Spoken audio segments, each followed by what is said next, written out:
Atenção! Começa agora uma teleaula de Biologia do Ensino Médio. Você vai assistir a teleaula de número 13. Bons estudos!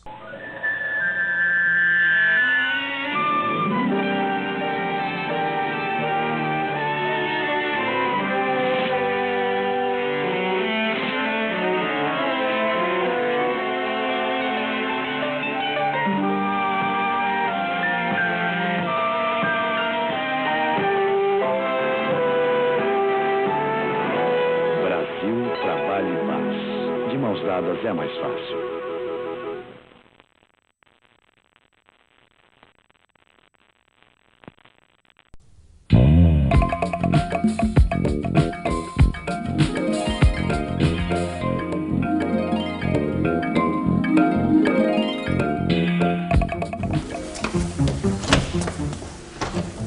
Renato! Renato, você vai passar o dia inteiro trancado no banheiro, meu filho?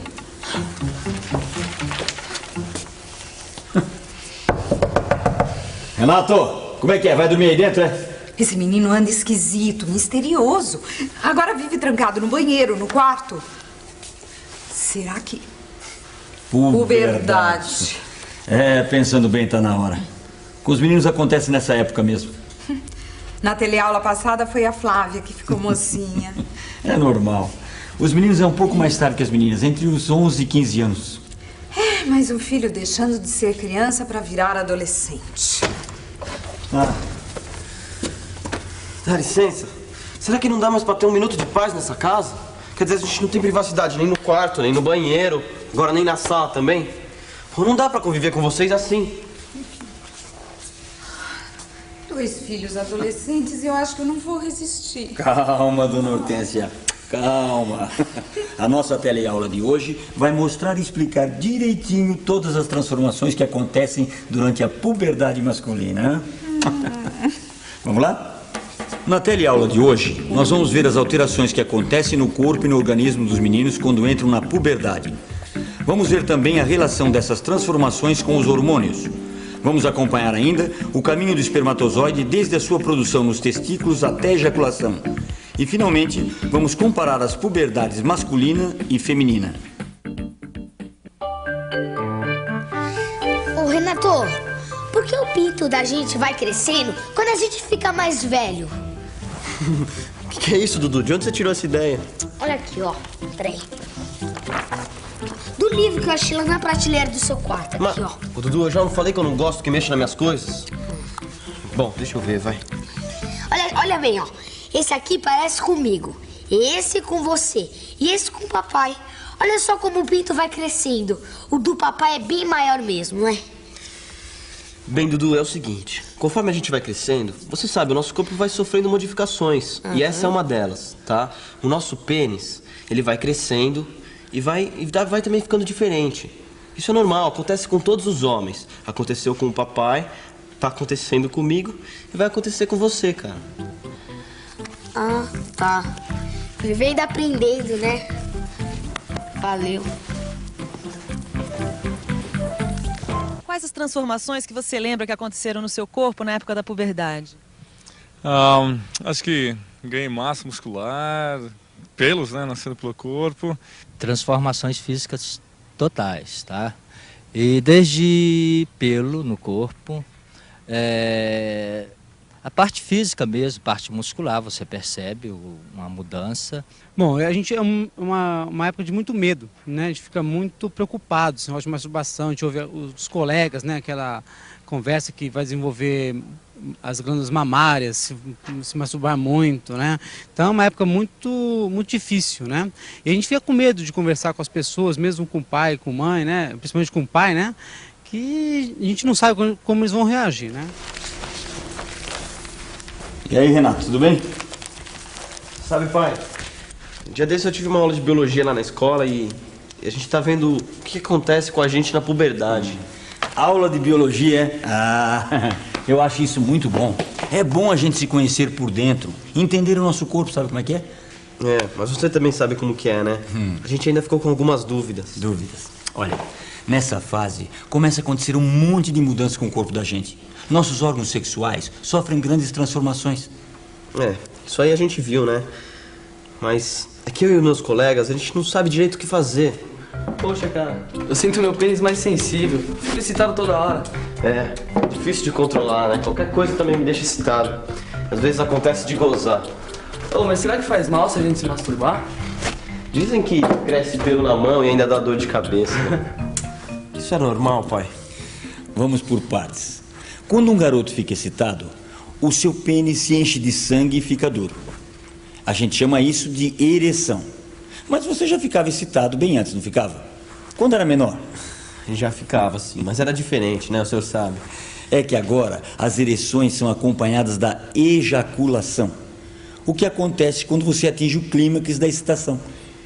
Quando a gente goza. É isso aí. O seu pênis agora passou a funcionar como um órgão reprodutor. Ah, eu sei por quê.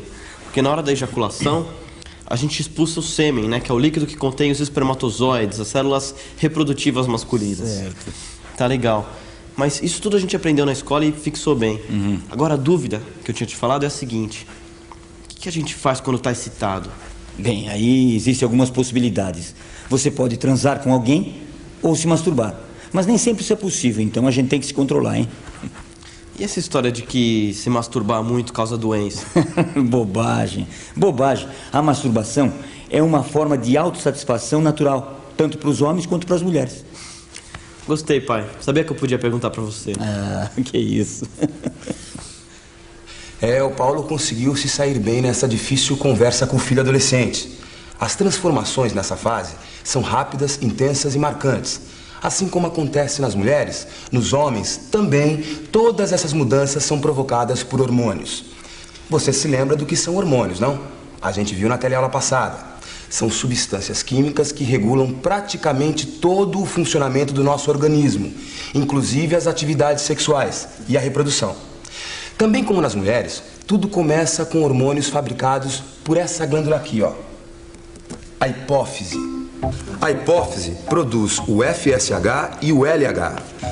Nas mulheres, o FSH estimula a produção e o amadurecimento dos óvulos, células reprodutivas femininas. Nos homens, esse mesmo hormônio estimula a formação de espermatozoides. Já o LH nas mulheres estimula o ovário a produzir outro hormônio, a progesterona. E no homem, age sobre os testículos, estimulando a fabricação de testosterona. Vamos ver então como tudo isso acontece. O LH estimula os dois testículos que ficam aqui, ó, no saco escrotal a produzirem hormônios sexuais e espermatozoide. Quando o espermatozoide fica maduro, ele segue por esse canal aqui, olha, o canal deferente, até chegar aqui, ó, nas vesículas seminais. Aqui, ele se junta com outros líquidos produzidos pelas vesículas seminais e pela próstata. Forma-se o esperma. Então, o esperma sai pela uretra, na ejaculação. O trajeto que os espermatozoides percorrem é fácil de acompanhar. São produzidos nos testículos, deslocam-se pelo canal deferente até a próstata e as vesículas seminais. Forma-se o sêmen, que segue pela uretra, um canal que atravessa o pênis, e sai pelo orifício da glande. Ou seja, o sêmen sai pelo mesmo caminho que a urina. Além do LH e do FSH, há outra substância que é fundamental nas atividades reprodutivas. É a testosterona. Preste atenção a esse nome, testosterona. Eu não sabia que primeiro crescia o saco. Não? Pois é, mas primeiro crescem as bolas, né? Os testículos. Sabe por quê? Porque eles começaram a produzir testosterona. Ela que é responsável por tudo que a gente tá passando. E só depois que crescer o saco que vai começar a crescer o pinto. Ia funcionar também, né? Nossa, eu fiquei vendo as meninas fazendo educação física. Você já reparou como elas estão ficando mais redondinhas? Cheinhas. Gostosinhas. Oh, mas voltando a tal de testosterona, esse pelo, barba, tudo isso nasce por causa da testosterona? Até a nossa voz é essa substância que faz mudar? Bom, pelo que eu entendi é isso mesmo, né? Ela faz mudar a voz e faz encher a cara de espinha, né? Você lembra que a professora falou na aula, a testosterona faz as glândulas sebáceas aumentarem a produção de gordura, né? Pra mim que a gente podia passar sem essa. Puberdade, né, meu amigo? Fazer o quê? Bom, vamos nessa, vai que a gente tá atrasado. A testosterona age também nos músculos e nas gorduras dos meninos. Ela aumenta a quantidade dos músculos e direciona a distribuição dos músculos e das gorduras nas diferentes partes do corpo. Os ombros dos rapazes, por exemplo, se alargam, ficam bem mais largos do que os quadris. São transformações que deixam o homem adulto mais forte do que o menino. A testosterona não é um hormônio exclusivamente masculino, assim como o estrógeno produzido pelo ovário. Ele não é um hormônio exclusivamente feminino. Eles estão presentes nos dois sexos, só que em quantidades diferentes. O homem, ele tem mais testosterona do que a mulher, enquanto a mulher tem mais estrógeno do que o homem. A testosterona e o estrógeno são conhecidos como os hormônios sexuais. Eles provocam impulsos sexuais, tanto nos homens como nas mulheres. Ou seja, são eles os hormônios responsáveis pela atração física que um sente pelo outro. A testosterona também dá uma mãozinha no crescimento dos meninos. Ajuda no alongamento e na calcificação dos ossos. Mas quem é o responsável mesmo pelo crescimento são os hormônios do crescimento. Eles já circulam no organismo na infância, mas na puberdade a hipófise passa a produzir esses hormônios em grande quantidade. Resultado, os meninos crescem muito mais rápido. As transformações pelas quais passam os meninos e meninas na puberdade são diferentes, mas as razões dessas mudanças são as mesmas para os dois: o amadurecimento dos órgãos sexuais e a preparação do corpo para a reprodução. Na mulher, a quantidade de hormônios variava ao longo do ciclo menstrual, lembra? Já no homem, os hormônios se mantêm em níveis constantes, ou seja, o homem produz espermatozoides continuamente, sem parar, enquanto as mulheres produzem apenas um óvulo por mês.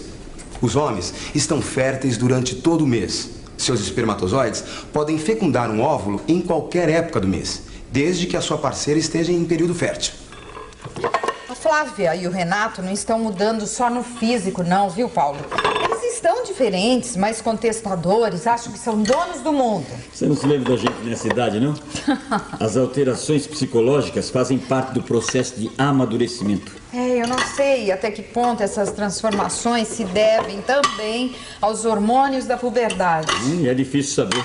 É difícil descobrir se os comportamentos estão sendo influenciados por aspectos biológicos ou outras razões sociais, culturais e até religiosas. Eu acho que tudo é motivo para transformação, viu, Paulo? Por isso que eu fico tão preocupada. Eu também fico assustado. Filhos na puberdade deixam qualquer pai preocupado. O exemplo é o que tem de melhor pra gente dar pra eles, sabia? E nesse ponto, eu acho que nós dois somos adultos bem legais, concorda? Isso mesmo. Bom, para ver se a gente entendeu mesmo tudo sobre a puberdade masculina, vamos fazer uma revisão. E atenção, se liga aí que é hora da revisão. Na teleaula de hoje, você viu que na puberdade acontecem uma série de transformações físicas e psicológicas nos meninos. Os órgãos sexuais crescem, aparecem pelos pelo corpo e barba no rosto. Essas são transformações que acontecem uma vez. A produção de espermatozoides e testosterona passa a ocorrer continuamente. Nós vimos também nessa teleaula qual é o caminho do espermatozoide. Da sua produção nos testículos à chegada nas vesículas seminais e na próstata, aonde forma-se o sêmen, até a ejaculação através do pênis, passando pela uretra. E por fim vimos que a puberdade masculina e a feminina têm suas semelhanças. São períodos em que o corpo se prepara para a reprodução, e alguns hormônios como o FSH e o LH estão presentes tanto na menina quanto no menino adolescente. Mas a nossa teleaula de hoje mostrou também algumas diferenças entre o desenvolvimento das moças e rapazes.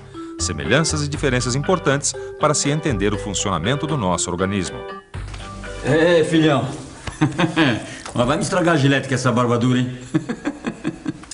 Vai zoando, vai, coroa. Tô só cuidando de você, que é isso? Então tá. Então agora eu vou cuidar de você um pouquinho, tá legal? Quando foi a última vez que o senhor passou por um urologista, hein? Urologista, eu? Pois é. Minha professora disse assim que é muito importante o homem consultar um urologista periodicamente, viu? Principalmente depois dos 50, por causa do câncer da próstata. É verdade. Depois da idade aumenta muito a incidência dessa doença nos homens, sabia? Exatamente. E ela disse assim que se a doença for descoberta logo, tem cura, viu? E o tratamento é muito simples. Tá bom. Eu prometo que eu vou marcar uma consulta. Prometo. Como você sempre me diz, né, pai? Tem que se cuidar. Paz. Melhor não tê-los. Se não tê-los, como nascer, né? Até a nossa próxima teleaula. E não esqueça de fazer os exercícios da apostila. Bom estudo, hein?